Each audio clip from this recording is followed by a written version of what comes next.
There are two things in this world you don't mess with: people's family and their dogs. Two masked men broke into a home in Murfreesboro, tased the dog, and held a teenage boy at gunpoint. Then his father came out with a gun and confronted the suspects. Two intruders broke through their screen door. The door was open, but our screen door was locked. He says he was in a bedroom on the phone when he heard something. I heard my dog make a noise, and I heard my son. He hollered out, "Don't shoot," so I knew something wasn't right then, so that's when I came out. He came out with a gun and saw his dog, Sky, who police say had been tased, plus two people with masks and gloves on with his 17-year-old son. They was in the living room. They had the gun pointed towards my son, so as soon as I seen it, I just opened fire.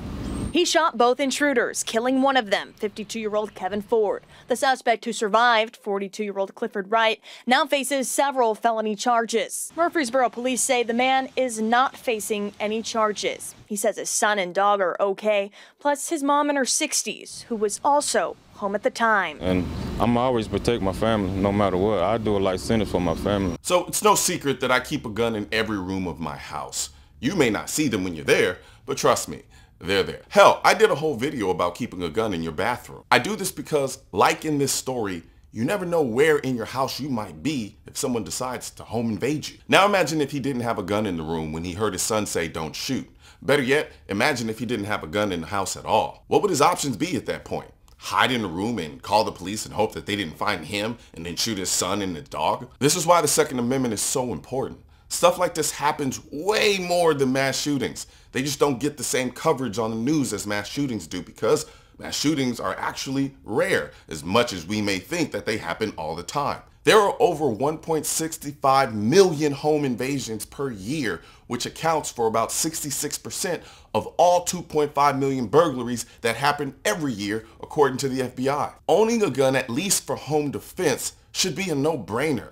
It's just common sense. If criminals have guns, you need to have one too, because you can't always have a cop show up in time to protect or save you. So at that point, you have to save yourself. Once again, you're your own first responder. There are no rules in this life, and life is not fair.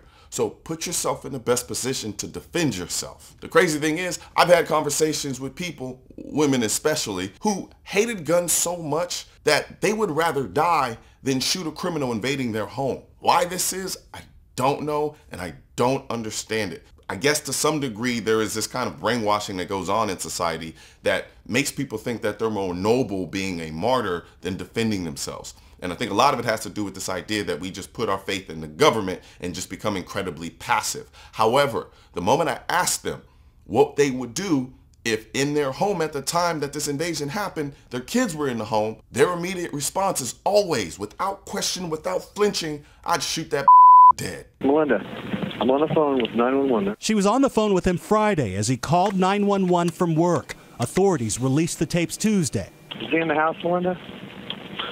Are you sure?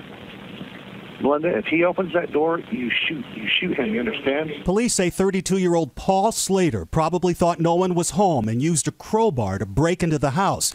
They say he went after one of the 9-year-old twins as they ran upstairs and then broke through a locked bedroom and a locked bathroom before finding the attic where the kids and their mother were hiding. All right, you stay in the attic, all right? He's in the bedroom?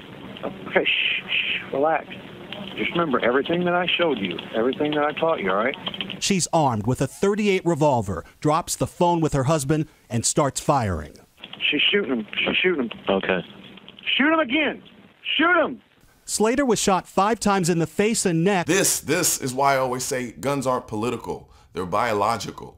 Because whether you're willing to defend yourself or not, there's always going to be something that is worth defending and protecting. And the best way to do that is with a gun. Another way you want to protect yourself in a self-defense situation is legally and financially by getting a membership with an organization like USCCA that gives you access to self-defense insurance. Now, I personally work with USCCA because I feel it is the best all-around membership that gives you access to not only self-defense insurance, but also training and a wealth of information to help you avoid situations. And if you do happen to get in a situation and have to use your gun in self-defense, now you have the financial and the legal backing necessary to get through it if it proceeds further than what you expected it to when you had to defend your life. I work with USCCA, but even if you don't choose USCCA, please choose something. Choose some program, some membership that'll possibly be there to help you financially and legally if you ever find yourself in this situation. Because a lot of people don't think about the stuff like this, and then they find themselves in a situation afterwards like, damn,